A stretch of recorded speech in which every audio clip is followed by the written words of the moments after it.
be better than solar-powered beer? Solar-powered beer tastes better.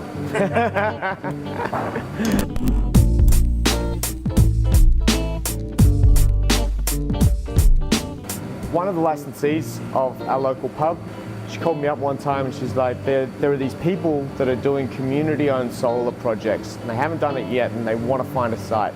I think you guys would be perfect for it. I asked them this question, do you want solar on your roof? Or do you want solar on your roof owned by dozens, perhaps hundreds of local people who are invested in the future success of your business? And it was exactly the sort of thing that our business gets excited by. It's green electricity. They own the solar system after a certain number of years once all the money is paid back. They get this incredible community engagement, community activation, which for Young Henrys particularly, that was one of the cornerstone things for them. Newtown is one of the most wonderfully progressive, diverse communities, really committed to the idea of protecting and saving our planet. And so as the local member, I've been really proud to be able to support this project from its inception. But also, I'm now pleased to disclose that I'm also one of the first investors. We sold all our shares in 9 minutes. We ended up with 54 investors and they paid for the solar panels to be installed on the roof. And Young Henrys are paying us a monthly lease for the right to use those solar panels. That creates a modest income for us to pay our costs. Can generate a small surplus and dividends are paid back to the shareholders. Being a local in the area who rents, I can't actually invest anything in myself in my own house, so it's really exciting to be able to put the money into renewables in the area.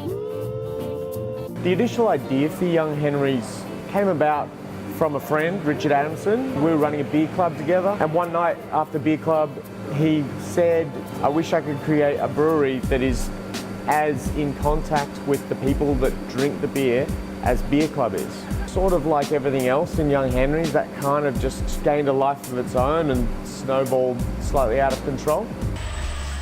We just had a couple of the sheds originally and now we've taken over the whole site. In terms of the amount of beer we produce too, I think we've gone from about 300,000 litres a year to upwards to 2 million.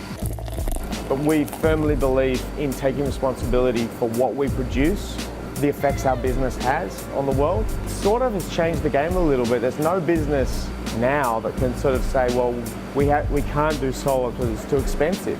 What Pingala gives you a chance to do is actually access that energy market. You have control over your supply, you have control over the type of generation, so renewable and clean, and you have an ability to own and run it. So that element is so empowering in the context of such a big system and in the context of lack of leadership of our politicians. And so what this does is it allows our community to actually step up and say, well, we're not going to wait around for you, this is too urgent and we need to do something now. And that's why this community solar project is such an important initiative. For us, it's all about community, and anyone can fit in and anyone can be a part of Pingala and be a part of the solutions.